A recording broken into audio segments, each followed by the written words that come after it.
Hei, mina olen Taavi Pertman ja sa kuulad või vaatad Raha Raadiot. Ja investeerimismaastikul on pidevalt igasugused muutused, ehk siis tekib mingi uus toode või teenus, tekivad mingid uued varaklassid, mida enne ei eksisteerinud, mingi seadus kuskil muutub ja nii edasi, et mingid turutsüklid ehk tõusud ja langused ja mida kõike veel. Keskpangad otsustavad, et nüüd trükime raha või nüüd hoopis tõmbame kokku ja nii edasi, et selliseid muutusi on pidevalt. Küll aga on mõned asjad, mis on aastast aastasse, uurimusest uurimusse ja riigist riiki ikka ja jälle üsna samad tulemused, ehk siis numbrid, konkreetsed numbrid ja protsendid võivad aga nagu aja jooksul muutuda, aga järeldused on endiselt samad. Vahet pole, kas sa vaatad seda tulemust nüüd 10 aastat tagasi või 10 aastat edasi. Need on väga sellised püsivad tulemused olnud. Ja hea on nagu neid asju teada, sest see aitab natukene mõtiskleda enda sellist investeerimislähenemist või strateegiat paremini läbi ja aru saada siis, et kas see, mis sa teed, on sinu jaoks mõistlik või mitte. Ja alustame siis sellest, et ikka ja jälle uurimused näitavad seda, et väga väike osakaal aktiivselt juhitud fondidest suudavad turgu ületada. Pikaajaliselt on selline 1-2 fondi 10, mis suudavad turule koha kätte näidata, ehk siis teenida natuke paremat tootlust kui turg. See tüüpiliselt räägitakse niimoodi, et 1-2 fondijuhti 10 suudab turgu ületada. See on tegelikult optimistlik liialdus, sest tegelikult vaadatakse mitte fondijuhte, vaid fonde. Ja ühel fondijuhil võib olla näiteks 4 erinevat fondi, üks juhuslikult ületas turgu. Kas siis saab öelda, et ületas turgu? Ma ütleks, et ei saa, sest et 3 tema fondi jäid turul alla, seega tal ei ole mingit erioskust, vaid tal lihtsalt oli fond, mis näitas head sooritust sellel perioodil. Ja kui ma räägin pikaajalisest perioodist, siis ma tüüpiliselt mõtlen siin sellist 10 aastast või rohkemat. Ehk siis selline ühe investori selline minimaalne periood võikski olla 10+ aastat ja selle perioodi peale on väga vähe fonde, mis suudavad turgu ületada.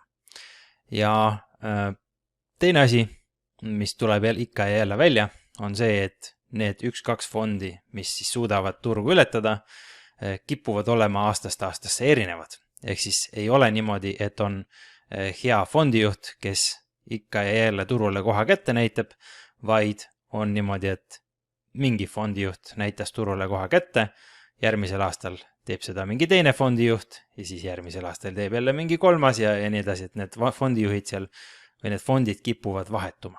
Ei ole sellist erilist järjepidevust selles edus.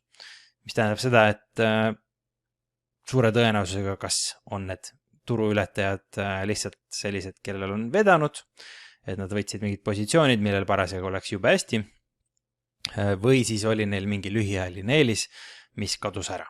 Ehk siis mingis teatud olukorras neil kas oli mingit lisainfot või oli nende mingi strateegia, mis toimis ja andis hea tulemuse, aga siis turutingimused muutusid ja enam see strateegia ei toimi. Ja üks põhjus, mis võib ka sellise eelise ära kaotada, on see näiteks, et fondil läheb jube hästi ja siis läheb fondi hästi palju raha ja siis selliste suuremate summadega enam seda strateegiat või seda eelist ei saa kasutada. Mis tähendab seda, et sellist fondi leida, mis suudaks turgu ületada, on praktiliselt võimatu. Välja arvatud mõned sellised 1-2 käe sõrmedel kokku loetud fondid, kuhu sa ei saagi raha panna, sest et nad kas ei võta seda raha sinna enam, sest neil on seda raha seal juba nii palju, et nad ei oska sellega midagi peale hakata, või siis sa saad sinna raha panna ainult siis, kui sa oled üks mingi miljardär või kuskil seal maailma rikaste tipus. Ehk siis sellise tavainvestori jaoks praktiliselt selliseid fonde leida on, ma ei saa öelda, et võimatu, sest mingi hästi väike protsent on olemas, aga väga-väga ebatõenäoline. Siis üks asi, mis jälle kipub aastast aastasse korduma ja seda sama tulemust näitama, on see, et mida kallimad on fonditasud, seda kehvem tootlus kipub olema. Jah, siin on ka erandeid nii ja naa, et mõnikord mõnel fondil on kallimad tasud ja tootlus on ka parem kui seal keskmisel mingil fondil näiteks. Aga kõige selline noh, ma ei tea, kas ta nüüd kõige parem, aga üks selline paremaid tootluse ennustajaid on see, et kas tasud on kõrged või madalad. Madalamate tasudega fondide tootlused on tüüpiliselt paremad ja kõrgemate tootlustega või kõrgemate tasudega fondide tootlused on halvemad. Ja see on jällegi muster, mis aastast aastasse ikka ja jälle tundub korduvat. Nüüd vaadata seda teist poolt, et kui sa nüüd ei pane raha fondi, vaid investeerid ise, ehk siis vaatame neid jaeinvestoreid või neid väikeinvestoreid, mis siis nemad teevad. Jällegi erinevad uurimused, erinevad meetodid, erinevad valimid, ehk siis mingid ettevõtted vaatavad enda kliente näiteks või siis vaadatakse mingit suuremat kogu mingi riigibörsi ja nii edasi. Ehk siis kõik need erinevad meetodid, ükski ei ole nagu täiuslik, aga kuna aastast aastasse uurimusest uurimusse, turult turule tulemused kipuvad kõik samasse auku minema, siis me võime olla üsna veendunud, et see järeldus on nagu üsna asjakohane. On see, et sellised üksikinvestorid kipuvad investeerima veel halvemini kui need fondijuhid, millest me just rääkisime. Ja seda nii siis, kui nad investeerivad näiteks fondidesse, kui ka siis, kui otse aktsiaid valitakse.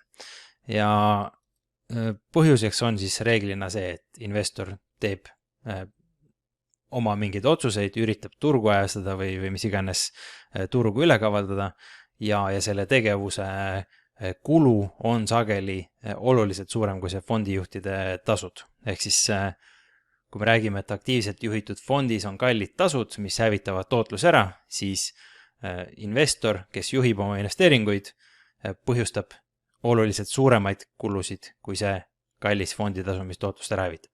Ehk siis tavaline tüüpiline investor hävitab oma tootlust veel rohkem ära, kui see fonditasu hävitab. Ja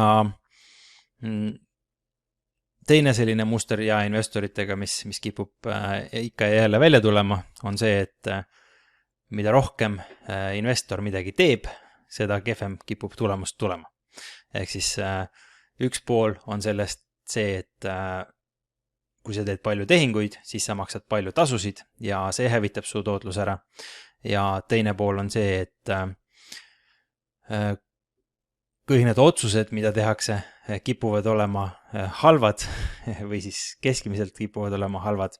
Ehk siis üsna tüüpiline on selline uurimustulemus, kus vaadatakse, et kui näiteks investor oleks jäänud samadesse aktsiatesse, mis tal olid aasta alguses ja ei oleks mitte midagi teinud, mis ta tulemus oleks aasta lõpuks olnud, võrdles sellega, mis see tulemus siis oli peale neid investori tegemisi. Ehk siis investor müüs midagi maha, ostis midagi uut asemele ja nii edasi. Ja tüüpiline tulemus on see, et investori tulemus oleks olnud parem, kui ta poleks mitte midagi teinud. Ehk siis me üritame teha tulemust paremaks, aga selle üritamisega me tegelikult hoopis hävitame tulemust. Et see on selline jällegi üks tüüpiline muster, mis kipub aastast aastasse ja uurimusest uurimusse korduma. Ja siis kolmas aspekt või selline kolmas osapool siin investeerimismaastikul on igasugused analüütikud ja sellised analüüsimajad, kes annavad hinnanguid ja hinnasihte aktsiatele. Ehk siis nende puhul kah ikka ja jälle uurimust kipuvad viitama, et need täpsused on üsna kesised, ehk siis nende põhjal ei saa väga mingit sellist sisukat järeldust teha. Ja osaliselt võib-olla on siin ka huvide konflikt mängus, vähemalt seal, kus see seadusega ei ole liiga hästi ära reguleeritud. Ehk siis kunagi mingit vanemat analüüsi vaatasin, siis seal tundus olevat selline üsna korralik huvide konflikt, et kui see analüüsimaja oli mingi investeerimispangaga või mingi sellise asutusega seotud, siis sel hetkel, kui sellel asutusel oli vaja mingist positsioonist väljuda, siis sellele positsioonile negatiivset hinnangut ei antud. Aga need iseseisvad analüüsimajad andsid paremini. Aga ühesõnaga, isegi kui siin ei ole huvide konflikti, siis endiselt nende analüüside täpsus on uurimusest uurimusse ikka ja jälle üsna selline kesine. Ehk siis nende põhjal ei saa mingit sellist sisukat otsust teha, et kas tasub investeerida või mitte.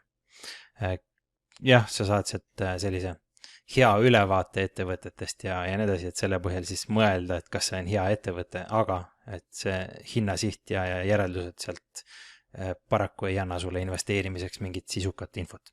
Et tihtipeale on see pigem isegi kahjulik, sest et sa loed seda analüüsi ja siis sul tekib tunne, nagu sa teeksid järelduse või see järeldus selle ettevõtte hinnasihi kohta põhineks millelgi sisukal, sest et tark jutt ja numbrid ja arvutused, aga praktikas need numbrid ja arvutused ei kipu väga midagi ennustama.